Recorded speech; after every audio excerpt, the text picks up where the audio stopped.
ঠিক যেভাবে মার্কিন প্রেসিডেন্ট যুদ্ধটি পরিচালনা করতে চেয়েছিলেন, ইরান যেন ডোনাল্ড ট্রাম্পের সেই পরিকল্পনাটি চুরি করেই যুদ্ধ করছে বলে মনে করছেন আন্তর্জাতিক ভূ রাজনৈতিক বিশেষজ্ঞরা। মার্কিন প্রেসিডেন্ট সোমবার অভিযোগ করেছেন, চুক্তি মেনে চলার ক্ষেত্রে ইসলামিক প্রজাতন্ত্রটিকে বিশ্বাস করা যায় না। এর মাধ্যমে তিনি নিজের প্রয়োগ করা কৌশলের জন্যই ইরানের শাসকদের তিরস্কার করলেন। সিএনএনের সিনিয়র রিপোর্টার স্টিফেন কলিনসন তার এক বিশ্লেষণী প্রতিবেদনে জানান, ইরানের সঙ্গে অন্তর্বর্তীকালীন চুক্তির বিষয়ে ট্রাম্প বলেন, এটি একটি চূড়ান্ত চুক্তি ছিল, ইরান এটি ভেঙেছে। তারা সবসময় চুক্তি ভাঙে। অথচ ট্রাম্প নিজেই তার শাসনামলে করা প্যারিস জলবায়ু চুক্তিসহ একাধিক আন্তর্জাতিক চুক্তি ভঙ্গ করেছেন।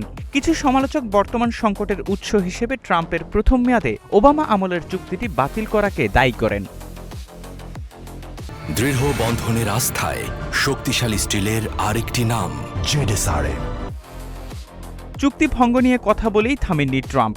হরমুজ প্রণালী দিয়ে যাতায়াতকারী জাহাজের উপর টোল আরোপের কথাও জানান মার্কিন প্রেসিডেন্ট। আর্ট অব দ্য ডিলের লেখক ট্রাম্পের এমন প্রস্তাবের জবাবে ইরানের পররাষ্ট্রমন্ত্রী আব্বাস আরাগচি জানান, ট্রাম্প একদম ঠিক বলেছেন। গুরুত্বপূর্ণ এই জলপথ দিয়ে যাতায়াতের জন্য ফি নেয়ার বিষয়ে তেহরানের অবস্থানকে ট্রাম্প নিজেই বৈধতা দিয়েছেন। আরাগচি মার্কিন প্রেসিডেন্টকে কটাক্ষ করে বলেন, 20% অবশ্যই অনেক বেশি, ইরান ন্যায্য আচরণ করবে। স্টিফেন কলিনসনের মতে, ট্রাম্প এখন বুঝতে পারছেন ইরান সহজে ছাড় দেওয়ার পাত্র নয় এবং সমঝোতা স্মারকে কি ছিল সে বিষয়ে তাদের নিজস্ব ব্যাখ্যা রয়েছে। অথচ ট্রাম্প এখনও আমেরিকানদের কাছে স্পষ্টভাবে ব্যাখ্যা করতে পারেননি তিনি যুদ্ধটি ইতিমধ্যেই জিতেছেন বলে দাবি করেছেন, সেটি কেন আবারও উস্কে দিয়েছেন।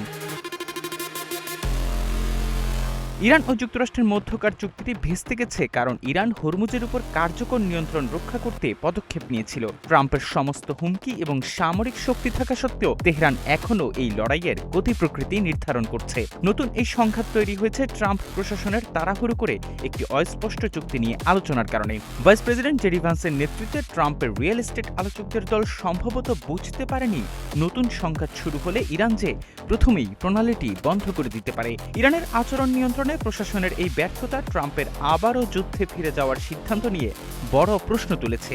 তবে যুদ্ধক্ষেত্রের বর্তমান পরিস্থিতি নিয়ন্ত্রণের বাইরে চলে যাওয়ার বদলে কেবল ধিকি ধিকি চলছে।